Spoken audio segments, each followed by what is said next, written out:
But moving right along. So it says the latest quarter percentage point of 25 basis points rate hike by the Fed will likely cause a 0.25% increase in your credit card interest rate. This means that if your interest rate is 15.25%, it may increase to 15.50%, for example. According to Schultz, it could take consumers 1 to 2 billion cycles to see the increase reflected in their credit card APRs. 1 to 2 billion cycles. You can think you good on the first billing cycle, but then the second one come around, then you realize there's a jump. Then you realize that you don't pay probably 20 to 30% more, and you ain't even realized that. It says this means that starting this spring and into this summer, cardholders can expect higher credit card bills if they carry a balance month to month. Yeah, and I can attest to this because mine ain't gone down yet.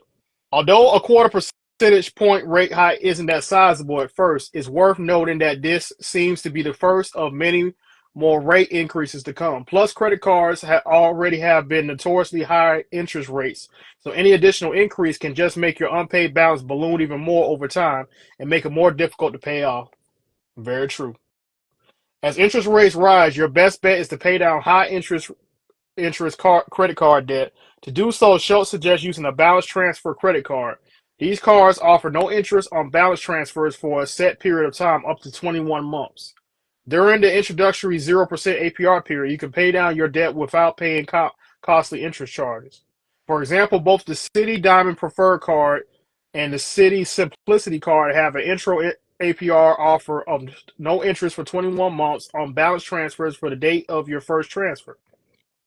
After 18.24% to a 28.99% variable APR on the Citi Diamond Preferred and a 19.24% and 29.9% variable APR on the Citi Simplicity. All transfers must be completed in the first 4 months and a balance fee of $5 or 5% of the amount of the transfer, whichever is greater. So they charge you a balance fee for even doing a transfer. Yeah, they're gonna get theirs. There's an intro balance fee of 3% of each transfer. Then they charge you a balance fee interest of 3% on top of that. Minimum of $5 completed within the first 4 months of the account opening. After that, your fee will be 5% of each transfer with minimum of $5 for the Citi Simplicity card just to make sure you have a plan to pay off your entire balance before 21 months are up. Otherwise, you end up being charged interest on your remaining balance. You already being charged already for even doing a transfer balance. And then they say you got to pay it off within 21 months. Because if not, they're going to add more interest on your remaining balance. Right. And yeah, it ain't. Wow. Always trying to come up with something to get you. Yeah. But family, that's just a little touch of that. And let's move right along.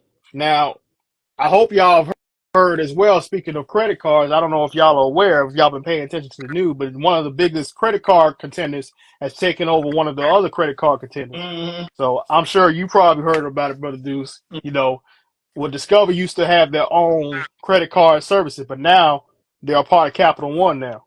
Yeah, Capital One has grown into this huge corporation. Mm-hmm. No more Discover. So, Mm-hmm. so So I don't know. Retro. If you got. mm-hmm. I remember those Discover cards. I said to myself when I was younger, I said, "Shoot, I'm gonna give me a Discover card or something when I get old." What a burgundy Yeah, with my initials on it. Yes, that's sir. right. That's right. Yeah. Mm-mm. All right. So, and for those of y'all who don't know, Capital One has now acquired Discover.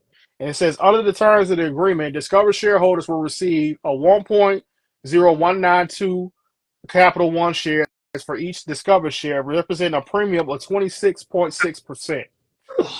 Based on Discover's closing price of $110.49 on February 16, 2024. Transaction is 100% stock consideration. It creates a global payment platform at a scale with 70 million merchant acceptance points in more than 200 countries and territories. I'm sure it does. Right. It's just that the combined company to compete with the largest payments companies and deliver enhanced value to a franchise of over 100 million customers. It also enables Capital One to leverage its customer base, technology, and data ecosystem to drive more sales for merchants and great deals for consumers and small businesses. Yeah, sure. More like great deals for them. Ain't no Right. deals for us. Leverages Capital One's 11-year technology transformation across a much larger enterprise, and it generates 2.7 billion in pre-tax synergies and less than a 15% accretive to adjusted non-GAAP's EPS in 2027. Hey, how you doing? Appreciate you stopping by. Let's hope all is It well. also delivers return on invested capital ROIC of 16% in 2027 with an internal rate of return IR less than 20%. Companies to host a conference call on February 20th, 2024, 8 p.m. to discuss the proceedings. Okay, it goes on from there. But as you can see right here, like we said before, they're getting ready to increase these credit holders. So all those, I remember they said on news, all those who either a Discover credit card holder or a Capital One credit holder, you would think with this merger they will offer some kind of debt relief to those who've been existing card holders, even to new card holders. But they already said they're not because Mm. of the so-called state of the economy, and then they want to say, oh, the economy is, it's cleaning itself up, it's booming, and all this other stuff. It should be a way to overrule that because if a company would be no longer in existence, then your should be going away. I'm just saying. It definitely should be. It definitely should be. Yeah. It definitely should be a reason for it. All right, let's move on. Now, the major national disasters. Now, one other thing we have to look at as well is the major national disasters that are going on also in the U.S. as well. Right. We're in Georgia. I'm seeing a question through the Okay, we're not rich. Well, I'm not rich for it, but we're live in right. Georgia. But Now, if y'all have been paying attention to what has been going on in the national disasters, yeah, especially in California recently, there has been a lot of national disasters that's going on. So I bet you're wondering, like yourself, with the whole state of the economy, how much does that cost the U.S. every year? right. So according to Forbes.com, it says major natural disasters cost the U.S. 165 billion last year. Here are the priciest weather events. That's 165 billion. Mm, It said large scale weather and climate disasters totaling at least $1 billion in losses cost the U.S. an estimated 165 billion. Now this is in 2022, so it's probably more now, but it says yeah. in 2022, according to the data released Tuesday by the National Oceanic and Atmospheric Administration, making it the third most costly year ever recorded by the agency. Mm. Hurricane Ian was last year's most expensive event, totaling estimated 112.9 billion in losses after the hurricane tore across Florida and the southeast between September 28th and 30th, according to the NOAA's National Center for Environmental Information, making the Category 4 storm the third most expensive since 1980, trailing Hurricane Katrina 190 billion and Hurricane Harvey 151.3 billion. A Wow. heat wave and subsequent drought that hit the western and central U.S. was the second most expensive, totaling 22.2 billion in losses. Adara, that says Direcio. Excuse me if I pronounce that wrong. I'm trying to see how to pronounce that. Or Deer Echo, I think. I guess Deer Echo. A straight line windstorm that can cause hurricane-like winds and heavy rains recorded in the central U.S. was the third most expensive at 3.2 billion, followed by wildfires in the western U.S. that totaled 3.1 billion in losses. The remaining total in damages includes estimates from Hurricane Nicole $1 billion and Hurricane Fiona $2.5 billion, in addition to tornadoes and other severe storms, of which 10, the most expensive, accounted for 18.6 billion. Whew. That's how much 341 nationals that are totaling up at least $1 billion in loss have cost the U.S. since 1980, according to the NOAA. $2.475 trillion. Last year trailed 2017 for 373.2 billion and 2005 253.5 billion in total damages wrought by the billion-dollar weather events. Costs for major storms have continued to rise through the years as an average of 144.9 billion in annual losses have been recorded over the previous 3 years, compared to an average of 93.6 billion in the 2010s and 58.7 billion in the 2000s, 31.4 billion in the 1990s, and 20.5 billion in the 1980s. Wow. It says scientists from the European Union Climate Change Service announced Tuesday that the previous 8 years are among the 8 hottest on record globally. Because of rising temperatures and climate change, the U.S. Geological Survey says the possibility of more droughts and increasingly more intense storms will occur. NASA noted in a 2005 report that the environmental changes brought on by global warming could exacerbate weather events, resulting in more deaths and damaged property. All right, that's pretty much it on there. But just look at how much that is costing the U.S. for these natural disasters. And California is really getting hit bad. Because, as a matter of fact, let me see, I have an article about what's going on in California. I'm sure y'all been hearing about the snow that's been going on over there. Let me see, where is it? Where is it? Here we go. So it says cold storm dumps on Southern California mountains threaten severe thunderstorms. So it says the strong cold, get out of the way. The strong cold storm that blasted, damaging Santa Ana winds across the Southland on Thursday changed course overnight, dumping up to a foot of snow on San Bernardino's county highest peaks and threatening thunderstorms throughout much of Southern California. By early Friday, Snow Valley and Bear Mountain resorts had already received 12 and 13 inches of snow, respectively, and forecasters expect several more inches to fall by the end of the day.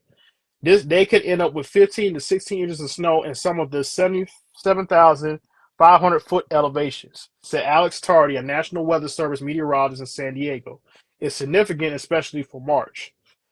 The storm was also threatening severe, albeit isolated thunderstorms Friday afternoon and evening across Los Angeles and Ventura counties.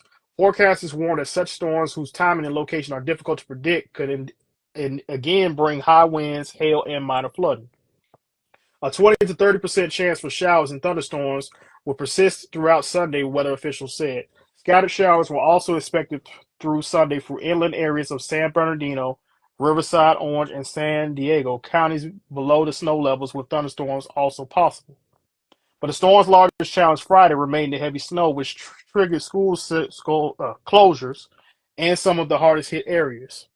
Rim of the World Unified School District canceled all classes Friday due to elevation snow and hazardous road conditions, according to the district's website. All but one school in Bear Valley Unified did the same.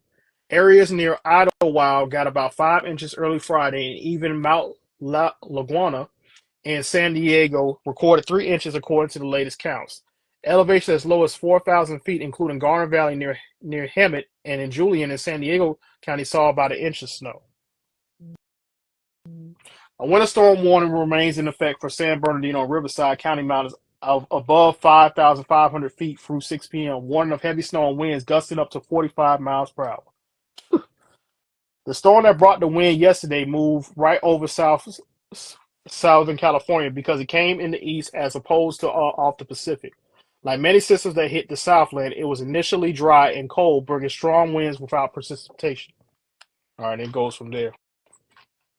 But this is just a little information on Southern California. So you see where, for example, like I read earlier, where the 165 billion comes from. Right.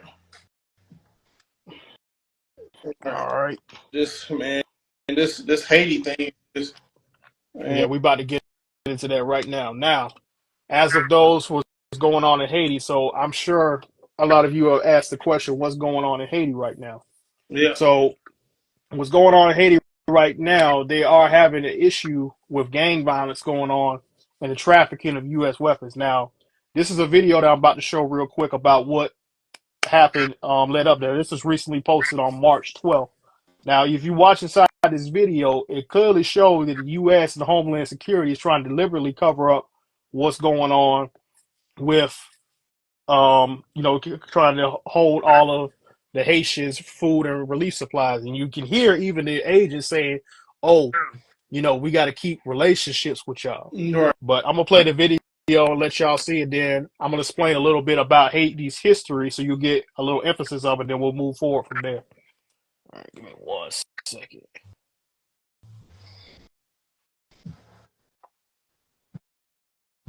Appreciate y'all guys for hanging there. We talking about the Haiti update and U.S. economy tonight. Appreciate y'all hanging out.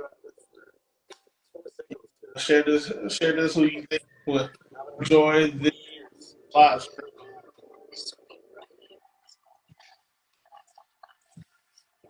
Hold on 1 second. Waiting on this ad to end.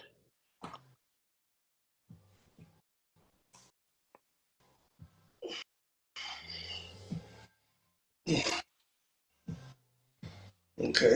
All right, come on. I'm about to say while you working on that, I can just let the people know. It says according to Okay. NBC News, parts of Haiti left in darkness after armed groups attacked power stations. The country's power company said that 4 substations and 1 power plant were completely dysfunctional as a result of the attacks. According to NBC News, armed groups broke into several uh, electrical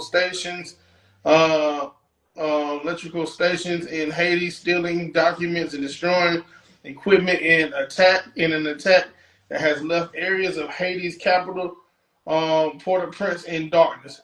The country's power company, Electricity of Haiti, or EDH, announced in a statement Monday that vandals had attacked 4 of its substations and the Virex power plants in Port-au-Prince, making them all completely dysfunctional. The attackers took electrical uh, installations, batteries, computers, and office equipment, and important documents, the company said. This has left several areas in and around Port-au-Prince without power, including the entrance to the U.S. Embassy, Mm, the company said. That's crazy. that is crazy. It's All right. crazy.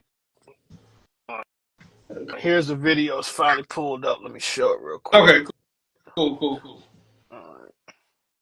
Very good information, brother Douche. Appreciate you for that. No problem. Can you hear it? Yeah.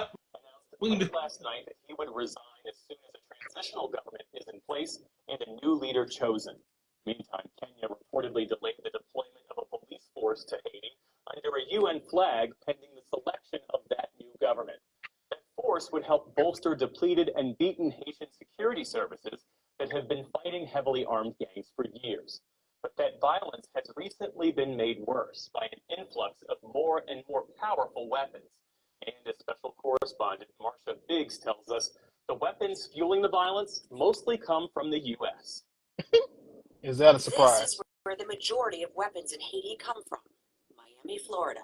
But not from the giant containers leaving the port of Miami, but from this 5-mile stretch up the Miami River, where officials say they're nearly impossible to find. We went to one of several small shipping terminals along the Miami River, which specialize in what's called break bulk cargo. There we met Anthony Salisbury, the special agent in charge of Homeland Security investigations in Miami.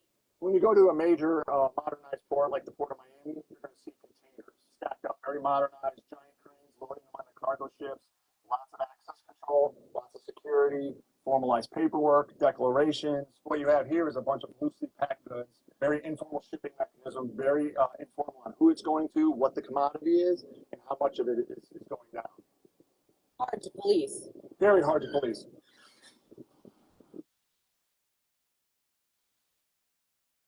Don't you? Oh, come on.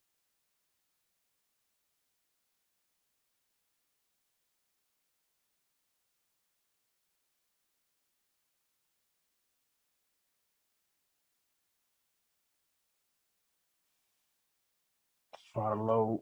Sorry about that. Okay, guys, and wait a minute. It's not on.